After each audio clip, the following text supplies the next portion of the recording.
예, 두 번째 순서로는 에이블 팀에서 최초의 탈중앙화 블록체인 은행이라는 주제로 에이블을 진행하고 있는 K블록체인의 CTO인 김강수님께서 발표를 하겠습니다. 네, 큰 박수로 맞아주시기 바랍니다. 네, 안녕하세요. 네, 에이블 팀에서 CTO를 맡고 있는 김강수라고 합니다. 예, 저는 오늘 먼저 에이블 전반적인 소개를 드리려고 하고요. 그다음에 전반적인 소개에 앞서서 일단 블록체인, 왜 블록체인을 해야 되냐 이거에 대해서 먼저 간략하게 설명을 드린 다음에 저희 에이블 프로젝트에 대해서 말씀을 드리도록 하겠습니다.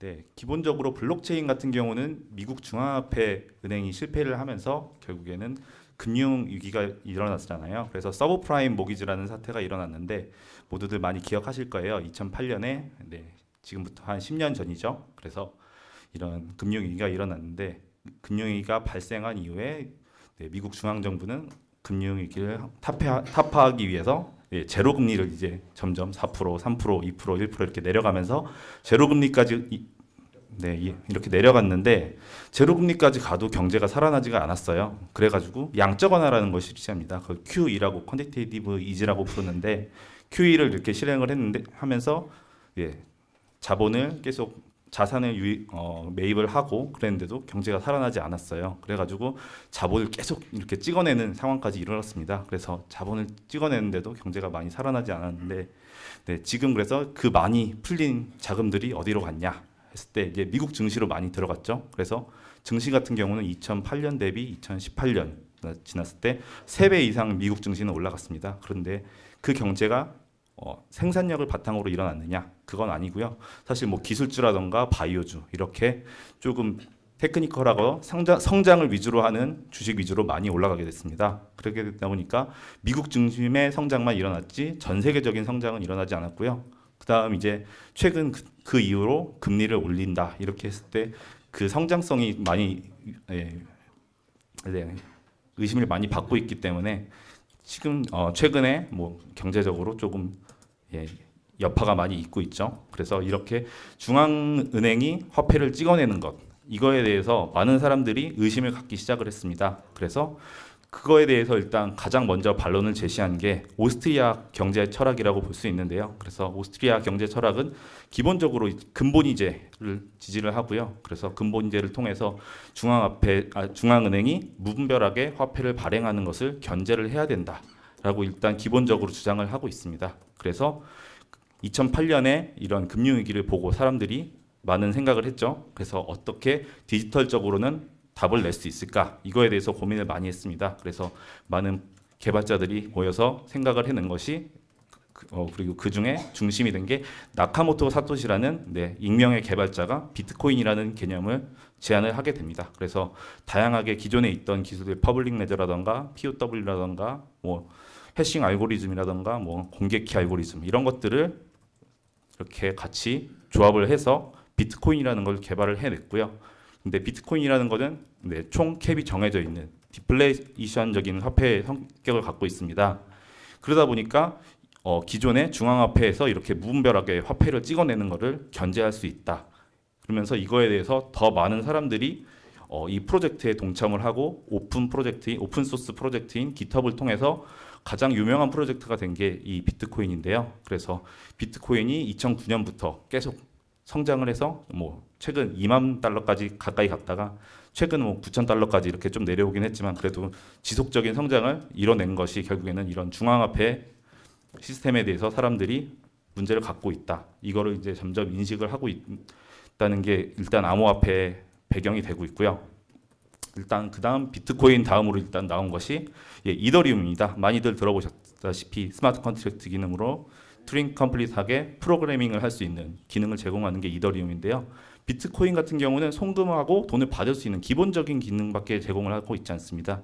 왜냐하면 비트코인 자체가 스크립트라는 프로그래밍 언어를 사용하고 있는데 그거 자체가 어떻게 보면은 우리가 생각하고 있는 복잡한 프로그램들을 직접 구현하기에는 한계가 있는 프로그래밍 언어다 보니까 그 이후에서 좀 더 우리가 복잡하고 우리가 실생활에서 이용할 수 있는 블록체인 기반 스마트 컨트랙트를 구현하고자 한 게 비탈릭 부테린이 제안한 2014년도에 먼저 ICO를 제안을 했죠. 그래서 이더리움이 발생을 했고요. 그래서 이더리움이 지속적으로 이렇게 스마트 컨트랙트 기능으로 사람들한테 많은 관심을 받게 되었습니다. 그래서 근데 이더리움도 사실 좀 문제가 있었죠. 이더리움 자체도 스케일링 리밋이라는 문제가 있었습니다. 그래서 뭐 크립토키티라는 고양이 키우는 게임을 만들었는데 네트워크가 맛이 가버리고 하면서 문제도 있었고 뭐 일부 유명한 ICO들 이런 거 진행했을 때 트랜잭션이 너무 많다 보니까 수수료 경쟁이 일어나면서 뭐 ICO에 참여하지 못하는 경우도 있었고요. 그러다 보니까 결국에는 이더리움 같은 경우 이런 스케일링 리미트를 극복을 해야 된다. 이거에 대한 문제의식이 생겨났고요. 그 다음에 이제 우리가 2.5세대라던가 3세대라던가 이렇게 블록체인 기술을 개발을 해야 된다. 이거에 대해서 모두가 공감을 하고 있는 상황입니다. 그래서 그거 2.5세대 기술에 대해서 뭐 이오스라면은 온체인상에서 TPS를 최대한 100만까지 높여서 진행하는 DPoS 기반으로 우리가 가야 된다. 이런 얘기를 하고 있는 팀도 있고요. 뭐 에이다 같은 경우는 뭐 사이드 체인이라던가 우로보로스 같은 DPoS 기반의 프로토콜을 이용해서 안정적인 그리고 수학적으로 증명할 수 있는 블록체인 기술을 개발해서 우리가 이런 스케일링 리밋을 해결해야 된다. 이렇게 일단 아이디어를 제시하고 있습니다. 이렇게 말씀을 드린 이유는 블록체인 기술은 이렇게 발전을 많이 하고 있고 많은 개발자들이 노력을 하면서 이런 스케일링 리밋이라던가 좀 더 안정적으로 우리가 분산 네트워크를 운영할 수 있는 방향을 고민을 하고 있습니다. 그런데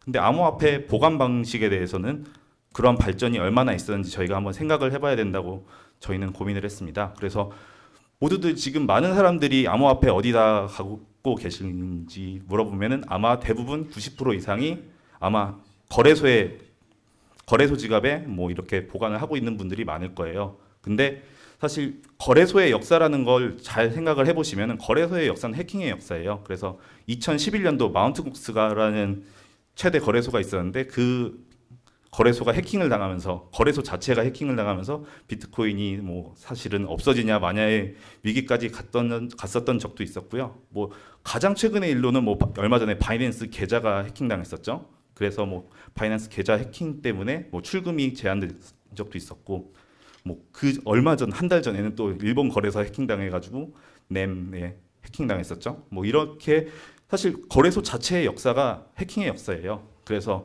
뭐 해킹도 있었고 뭐 조그만 거래소 같은 경우는 모랄 해저드가 있습니다. 그래서 대표 계좌에 뭐 고객들 자산이 다 들어가 있다던가 아니면은 뭐 이런 방식들이 있다 보니까 중앙 거래소에 대해서 사람들이 점점 민업을 많이 잃어가고 있어요.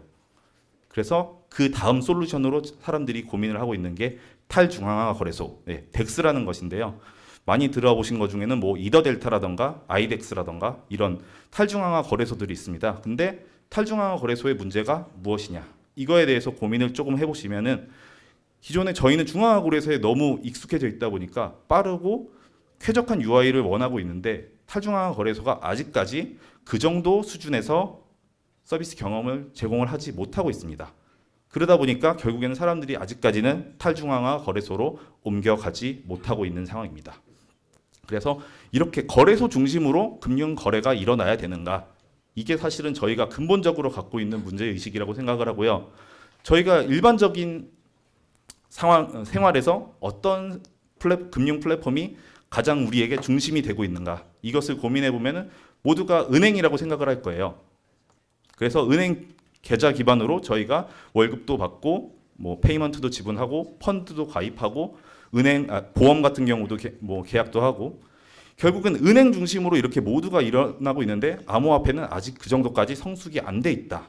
이게 저희가 갖고 있는 큰 풀어야 하는 문제라고 저희는 생각을 했고요. 그래서 저희는 탈중앙화 은행 기반의 금융 플랫폼을 만들어서 앞으로 이런 은행 기반으로 모든 암호화폐 금융 활동이 일어나도록 하는 걸 목표로 하고 있는 프로젝트입니다.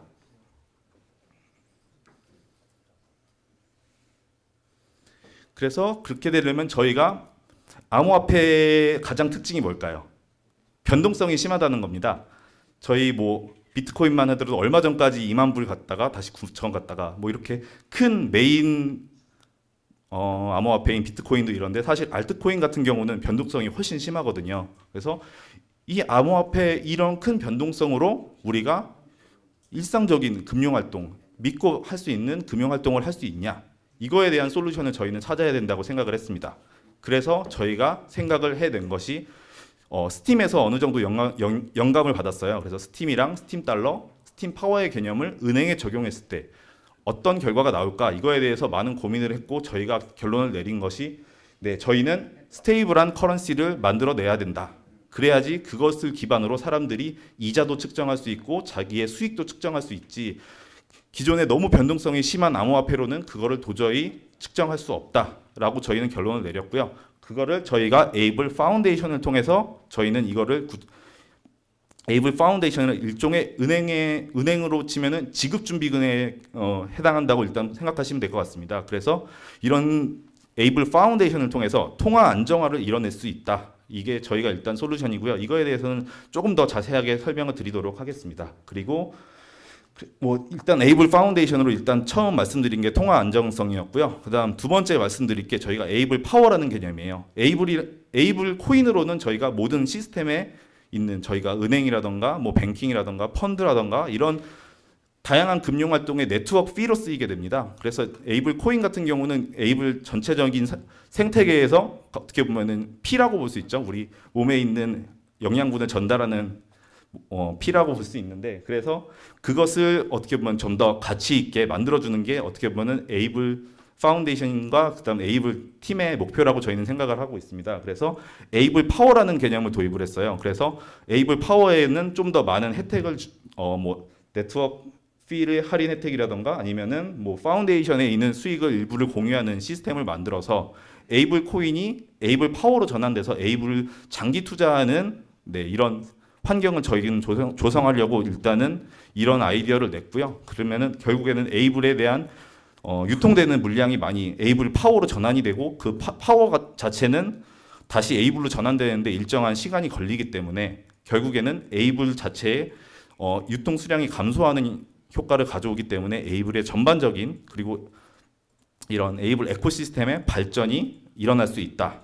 이렇게 저희는 생각을 해서 에이블 달러와 에이블 파워 이 개념을 도입을 해서 전반적으로 저희 에이블 에코시스템을 좀 더 풍성하고 그다음에 좀 더 투자자도 즐거울 수 있고 사용자도 즐거울 수 있는 이런 즐거운 은행 플랫폼을 만들려고 하는 것이 일단 저희 목표이고요. 그래서 저희가 갖고 있는 토큰 이코노미에 대한 생각은 이런 장기적으로 많은 사람들이 이용할 수 있고 투자자도 즐거울 수 있는 플랫폼을 저희는 만들고 싶다. 이게 저희의 목표입니다. 그래서 이런 문제들을 어떻게 기존에 어떤 문제가 좀 더 있었고 그 다음에 기존의 은행들이나 기존의 암호화폐 은행 서비스들이 문제가 있었는데 이런 것들을 저희가 어떻게 생각하고 어떻게 풀어내려고 하는지 이거에 대해서도 말씀을 좀 드리려고 합니다. 기존의 암호화폐 서비스들 많이 보셨을 거예요. 뭐 뱅케라라던가 그 다음에 폴리비우스 뭐 이런 기존의 은행을 표방하는 서비스들은 있어 왔는데 대부분의 서비스 같은 경우는 피앗을 기반으로 해서 결국엔 암호화폐랑 피앗을 연동하고 그걸로 뭐 페이먼트를 지급한다던가 지갑 기능을 제공한다던가 이런 피앗을 기반으로 연동을 하는 시스템을 보통 많이 갖고 있었습니다. 근데 피앗이라는 것은 기본적으로 정부가 발행하는 법정화폐이기 때문에 지역적인 제한이 항상 따르게 되고 그 다음에 법적인 규제의 리스크를 가질 수밖에 없는 본질적인 성격을 갖고 있습니다. 그러다 보니까 피앗으로 하고 있는 프로젝트들이 결국엔 뭐 텐엑스라던가 뭐 센트럴라던가 이런 경우도 카드 발급도 사실은 좀 이슈도 많았고요. 서비스도 되다가 안 되다가 또 되다가 안 되다 뭐 이런 사실 서비스 측면에서도 안정적으로 이렇게 서비스를 진행하고 있지는 못하고 있는 상황입니다.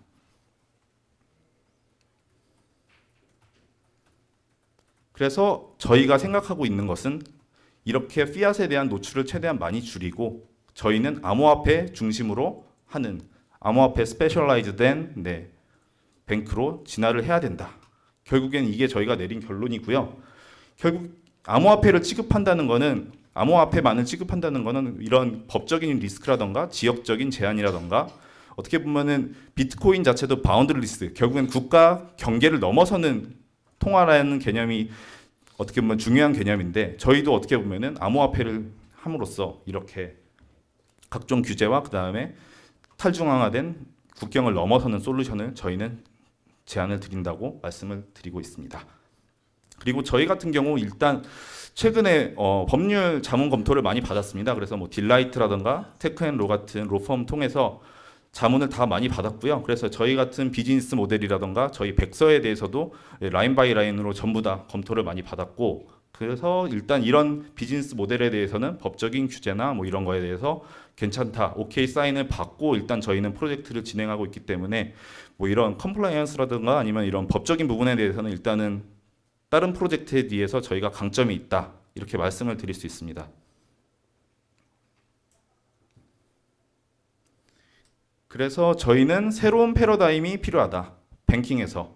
왜냐, 기존 저희 은행 비즈니스 모델 간단히 보시면은 은행이 수익을 벌어들이는 모델이 어떤 거냐, 예대 마진이거든요. 예대 마진이라는 게 예금과 대출의 차이를 가져와서 그거를 중개자가 은행이 가져가는 구조인데요. 그래서 우리나라 같은 경우가 이 예대 마진 구조가 지금 35조 원, 연간 기준으로 35조 원이 지금 되고 있습니다. 그래서 은행 같은 경우 비즈니스 모델이 되게 간단하잖아요. 지점 차려놓고 사람 구한 다음에 거기서 영업하면은 단순하게 35조 원이 연간 들어오고 있는 비즈니스 모델이 일어났는데, 사실 이 비즈니스 모델이 너무 안정적이다 보니까, 안정적인 이유는 사실은 은행법이라든가 이런 법 테두리 안에서 라이센스라든가 모든 게 진행되기 때문에 그렇게 비즈니스 모델이 발전이 없고 혁신이 없어 왔습니다. 그래서 사실 얼마 전에 생긴 카카오뱅크도 지점 없는 모바일 뱅크라는 간단한 얘기를 하고 있는데도 사실 큰 혁신으로 다가왔던 것이, 이렇게 기존의 업체들이 혁신을 하지 않고 발전을 하지 않고 비즈니스 로직에서 어떠한 변화도 없기 때문이라고 저희는 생각을 하고요. 이러한 방식이 결국에는 변화가 필요하다. 근데 그 변화의 중심에 뭐가 있느냐? 저희는 블록체인이 있다라고 생각을 하고, 이 영역에 블록체인을 적용해서 이 문제를 풀어야 된다라는 생각에 블록체인이 어떻게 보면은 이 우리가 갖고 있는 기존의 은행이 갖고 있는 문제를 풀 수 있는 해결책이라는 생각을 저희는 했습니다.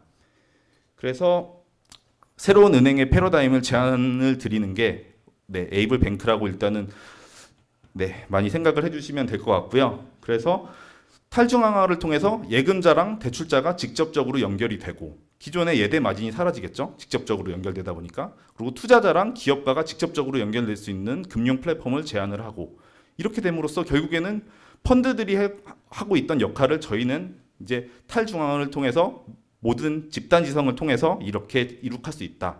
탈중앙화가 결국에는 은행 솔루션에서 생각보다 좋은, 그리고 아직까지 다른 사람들은 생각하지 않았던, 왜냐하면 탈중앙화 은행을 하고 있는 프로젝트가 전 세계에 아직은 없어요.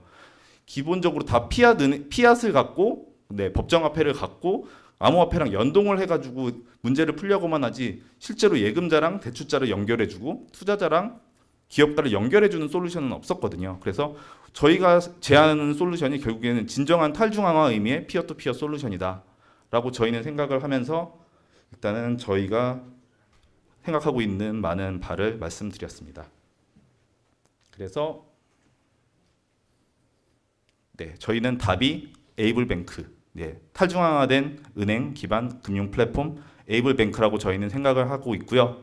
이거에 대해서 조금 더 왜냐면 암호화폐라는 게 결국에는 많은 사람들이 참여하고 그 다음에 그것을 이용함으로써 가치가 생겨나는 것이라고 저희는 생각을 하고 있어요. 그래서 저희는 그거에 대한 솔루션은 일단 제시를 드리는 거고요. 그래서 조금 더 많은 관심과 참여가 결국에는 이 에이블뱅크 프로젝트에 좀 성패에 많은 영향을 미치지 않을까 저희는 생각을 드리면서 발표를 마치도록 하겠습니다.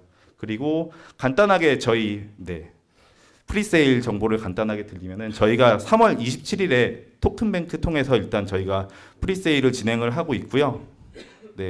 조금 더 자세한 사항 같은 경우는 저희 홈페이지 방문해 주셔도 좋고요. 뭐 토큰뱅크 사이트 들어가셔도 있고, 그래서 또 저희가 SNS 채널도 다 운영을 하고 있습니다. 카카오톡도 톡방도 운영을 하고 있고, 뭐 텔레그램 방도 운영을 하고 있습니다. 그리고 뭐 저희 페이스북이라던가 뭐 트위터에 질문 남겨주시면은 저희가 또 이메일 주시거나 뭐 이러면 저희가 성심성의껏 답변 드리고, 그다음 뭐 더 많은 제휴라던가 뭐 파트너십 같은 경우도 저희가 항상 열려 있는 상황입니다. 그래서 이런 제안 같은 경우도 많이 주시면은 저희도 같이 성장할 수 있는 기회가 될 것 같습니다. 네, 저 발표는 여기까지고요. 네, 질문이나 있으시면 네, 받도록 하겠습니다. 예, 이 에이블 같은 경우는 뭐 다들 아실 수도 있을 것 같은데 사자우라는 닉네임으로 유명한 김명선님이 그 CEO로 계시는 프로젝트고요. 예, 지금 김강수님께서 아주 발표를 잘 해주셨는데 혹시 궁금한 사항이나 질문 사항 있으시면 질문해 주시면 성심성의껏 답변해 드릴 겁니다. 네.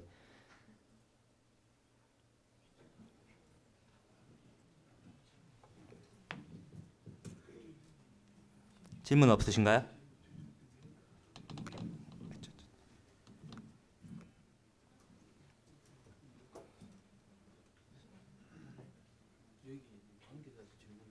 네, 물론이죠. 그냥 저 정보 없이 이렇게 와서 죄송한데요.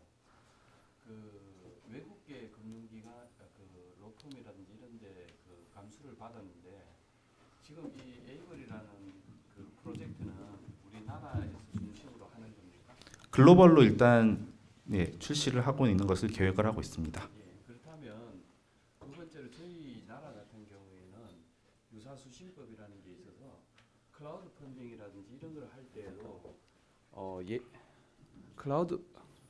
클라우드 펀딩이나 이런 걸 할 때도 그 예금자와 대출자를 직접적으로 이렇게 매칭시킬 때 그 매칭시키는 그 중개 기관이 정부의 허가를 받아야지 되는 그 허가 또는 특허를 받아야 되는 그런 각국의 법률들이 전부 다 있는데 네. 그 서로 상이한 각국의 법률들을 어떻게 이렇게 이렇게 표준적으로 P2P 뱅크를 어떤 그런 어떤 법적인 네. 그걸로 이렇게 할 수가 있는지 그런 것들이 궁금합니다. 네, 일단 저희가 법률 검토 받기로는요. 기본적으로 피앗을 기반으로 그렇게 연계를 해주는 것 같은 경우는 아직까지 그런 말씀하신 대로 유사수신 행위라던가 이런 거 법적인 적용을 받는데요. 암호화폐로 하는 경우에는 아직은 적용은 국내나 뭐 일부 뭐 ICO가 금지된 국가에 한해서는 뭐 제한이 있겠지만 아직 제한이 없는 곳들도 많고 아직까지 정확하게 법제화가 그런 부분에 대해서는 조금 더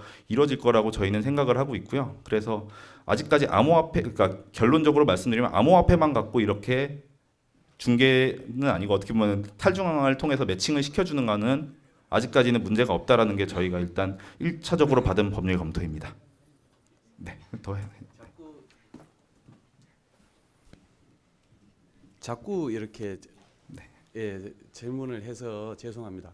근데 만약 그렇게 된다면 지금은 법이 없는 상태인데 각국에서 지금 G20라든지 이런 여러 가지 어떤 법제화 또는 제도화가 이렇게 될 때 다양한 그 정부가 어떻게 이걸 규제를 할 것인가 이런 측면에 있어서 그건데 화폐 자체는 지금 사실은 굉장히 어떤 너무나 거대한 트렌드이기 때문에 가상화폐 자체에 대한 생존이라든지 블록체인 기반으로 된 것들은 계속 이렇게 발전한다고 그렇게 그 생각이 드는데 그게 다시 그 뱅킹 업무까지 각국 정부가 지금 어떻게 보면 무법 상태인데 예를 들어서 내년 후내년 돼서 거기에 대해서 어떤 법제화가 이렇게 될 때 대응하는 게 상당히 그래서 저희 같은 경우는 지금 에스토니아의 은행 법인 설립을 지금 추진을 하고 있고요. 그래서 뭐 법률적으로도 저희가 은행 법인도 왜냐하면은 법제화돼 가지고 결국에는 이런 게 라이센스가 필요하게 되는 경우가 생기잖아요. 그거에 대해서는 저희도 충분히 플랜 B로 많이 준비를 하고 있고 그 다음에